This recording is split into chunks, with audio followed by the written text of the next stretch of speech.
হ্যাঁ, আজকে আমরা আবার জয় হয়েছি আর আমরা দেখে ফেলেছি চালচিত্র, যেটা মনে 2024 ডিসেম্বরই রিলিজ করেছিল। তা চালচিত্র দ্য ফ্রেম ফ্যাটালে, তাই তো? দ্য ফ্রেম ফ্যাটালে, হুম, একদমই তাই। হুম, হুম। Directed by Pratim D Gupta. আর এটা হইচইতে এসেছে এক সপ্তাহ আগে, আর আমরা যথারীতি দেখে ফেলেছি। কারণ দেখেছি। আমাদের মতো কুড়ে লোক পাওয়া মুশকিল যারা হলে যেতে চায় না, বসে বসে বাড়িতে বসে ওয়েব সিরিজ দেখে। আর আর্মচেয়ার অ্যানালিস্ট। কারেক্ট। তো তা বলো শুরু কেমন করার লাগলো। আগে যেটা বলতে চাই মৈনাকদা, সেটা হুম। হচ্ছে যে যে থ্রিলার সিনেমার মজাটা কোথায় জানো মৈনাকদা? থ্রিলার সিনেমার মজাটা সেখানেই হয় যেখানে ডিরেক্টর না তাদের ভিউয়ার্সকে ম্যানিপুলেট করতে পারে। যে আমরা কি দেখছি, আমরা কি শুনছি, এইটাকে সে কি করবে, কাইন্ড অফ গাইড করবে, আবার মিসগাইডও করবে। অনেকটা ম্যাজিশিয়ানের হাত সাফাই খেলার মতন। একদমই তাই। সে কিছু কিছু ক্লু ছেড়ে গেল, যে ক্লু গুলো নিয়ে দর্শক চিন্তা ভাবনা করবে, সেগুলো সে জুড়তে জুড়তে সে ভাববে যে who is the real culprit. আর তার মাঝে কি করবে, তার মাঝে সে কিছু কনফিউশন ক্রিয়েট করবে, কিছু ফলস ন্যারেটিভ তৈরি করবে। রেড ঠিক হেয়ারিং। আছে, বা তার চরিত্র, রেড হেয়ারিং যাকে বলে, এই পুরো জিনিসগুলো যদি হয় তাহলে কি হয়, যে দর্শক কি করে না, সে মানে যাকে বলে edge of the seat thriller যাকে বলে, সে পুরো সময়টা টান টান বসে থাকে কি হয় কি হয়।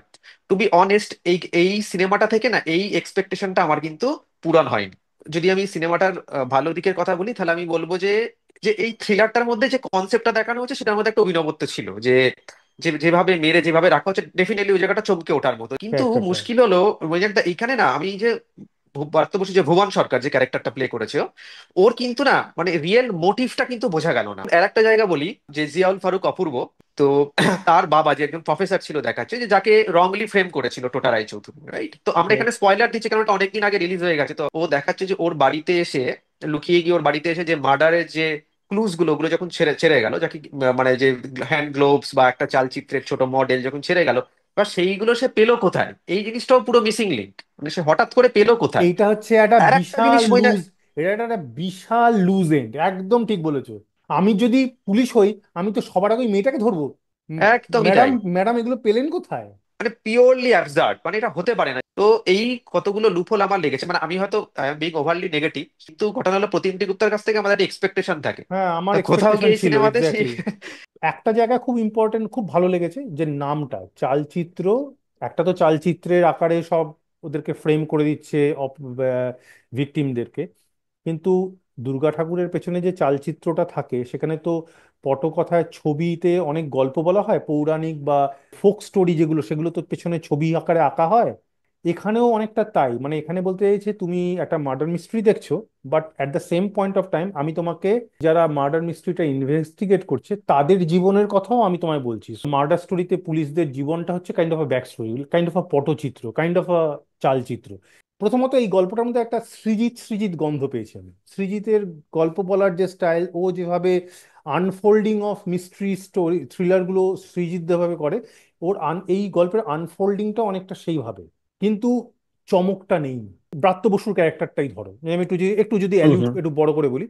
ব্রাত্য বসু একটা এরকম খুন করেছে, তারপর সে নিজে সারেন্ডার করেছে এবং ইনস্যানিটির গ্রাউন্ডে মেন্টাল অ্যাসাইলামে আছে, যাতে তার কোনো ক্যাপিটাল পানিশমেন্ট না হয়। I am taking back to another film in the in the year of 1995 release করেছিল, যদি আমি খুব ভুল না করি। হুম হুম। তার নাম হচ্ছে seven. Brad Pitt, Morgan Freeman, Kevin Spacey. দেখেছো, রাইট? দারুণ সিনেমা। এবার এবার গল্প দারুণ এবার সাইকোলজিক্যাল থ্রিলার ওকেই বলে। এক্স্যাক্টলি। একদম। ওখানেও কিন্তু একটা ক্রিশ্চিয়ান বিবলিক্যাল একটা যে মিথোলজি, সেভেন সিনস। আমাদের যেমন বাংলায় আছে ষড়রিপু, সেই ডেডলি সিন কি বলে, একটা হচ্ছে pride, greed, wrath, envy, lust, gluttony and sloth.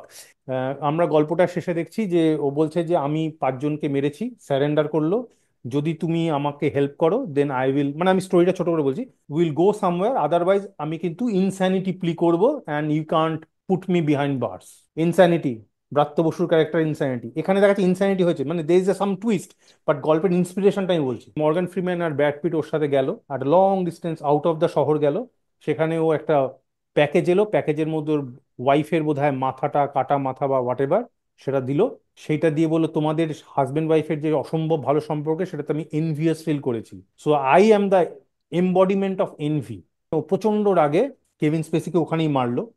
So he is the embodiment of rag, krodh. R Kevin Spacey হলো এমবডিমেন্ট অফ ঈর্ষা। এখানেও তাই, ওখানে ওর ওয়াইফকে মেরেছিল, সেই ওয়াইফ ছিল প্রেগনেন্ট। এখানে টোটা রায়চৌধুরীর ওয়াইফ প্রেগনেন্ট। ইনস্যানিটি প্লি, বিভিন্ন মাইথোলজিক্যাল পয়েন্ট অফ ভিউ থেকে বা বিবলিক্যাল পয়েন্ট অফ ভিউ থেকে পাঁচজনকে মারা, সাথে নিজে মরা, এই যে পুরো গল্পটা, এই যে মেন স্ট্রাকচারটা ওইখান থেকেই কিন্তু নেওয়া, তাই ইন্সপিরেশনটা কিন্তু ওখান থেকেই নেওয়া। মর্গ্যান ফ্রিম্যান এখানে বলছিল আর আমি এক সপ্তাহ বাদে রিটায়ার করব, এখানে নাসিরের ক্যারেক্টার যে অনেক, সেও বলছে। সমাজ বাদ আমি রিটায়ার করবো। এক্স্যাক্টলি। সো বলতে পারো রিটেলিং অফ 1995-এর সেই কাল্ট মুভি। প্লাস ওইখানে যখন আমরা দেখলাম লাস্ট সিনে রাইমা সেন যখন ওই কফিনের মধ্যে বন্দি, কিল বিল ভলিউম 2 বলে যে সিনেমাটা আছে ট্যারেন্টিনোর, ওখানেও একটা সিনে উমা থুরম্যানকে একটা কফিনে বন্দি করেছিল। এই যে কিছু কিছু ছোট ছোট ইনফ্লুয়েন্স গুলো চলে আসছে, বা ওই যে ব্রাত্য বসুর কাছে গিয়ে বলছে বলো এটা কে করেছে, এইগুলোও কিন্তু হলিউডে প্রচুর হয়েছে। মানে আমি বলতে চাইছি হ্যানিবেল লেক্টারের স্টোরিগুলো আছে, অর্থাৎ এই কোট গল্পের অনেক আনকোট ইন্সপিরেশন অনেক আছে আর কি। অনেক আছে। সবচেয়ে বড় ইন্সপিরেশন হচ্ছে যে মেন স্ট্রাকচারটা হচ্ছে কিন্তু সেভেনের স্ট্রাকচার। আর সবচেয়ে বড় আরেকটা যেটা আমার মনে হলো, সবাইকে তো ফ্রেম করেও মারছিল, হাউ কাম ও রাইমা সেনকে ছেড়ে দিল? তো ওর বউ যদি ওই কবরের মধ্যে মারা যেত, তাহলে তো ওর যে এন্টায়ার যে চেন অফ ইভেন্টস এর যে ফ্রেমিংটা, যে ফ্রেম করে মারা চালচিত্র, সেই বউটা তো চালচিত্র হলো না। মানে বুঝতে পেরেছি, মানে আমার এটা রিয়েলিটি তুমি যেটা বলছো, কিন্তু হ্যাঁ সিনেমাতে এরকম না, দেখালে মুশকিল। সিনেমা ধরো সেভেন ডেডলি সিনের পেছনে একটা মানে আছে। সেখানে যে ক্যারেক্টার গুলো আছে, কেভিন স্পেসি বলছে I am the embodiment of envy, you become the embodiment of wrath. So they are last দুটো যে ডেডলি সিনের 5টা সিন আমি করেছি, আর যে দুটো সিন বাকি আছে সেই দুটো আমরা দুজন প্লে আউট করি। আমি দেখলাম লোকজন প্রচন্ড বলছে ভালো অভিনয় হয়েছে দেখো বাংলা। অভিনয় বলতে মৈনাক দা দুজনের অভিনয় কিন্তু আমার সত্যি ভালো লেগেছে। আচ্ছা। আহ একজন হচ্ছে গিয়ে যে অনির্বাণ চক্রবর্তী যে মেয়ের রোলটা করেছে, হ্যাঁ আমার মনে হচ্ছে ও ন্যাচারাল অ্যাক্টিং করেছেন উনি। হুম। কারণ কোথাও ওভার অ্যাক্টিং ব্যাপারটা নেই। যে নন বেঙ্গলি পুলিশ অফিসারের, মারোয়ারি পুলিশ অফিসারের রোলে যে ছেলেটা করেছে, সেই ছেলেটার আমার মনে হয় তার নাম হচ্ছে Shantanu Maheshwari, if I hmm. Um hmm. Not wrong. Hmm.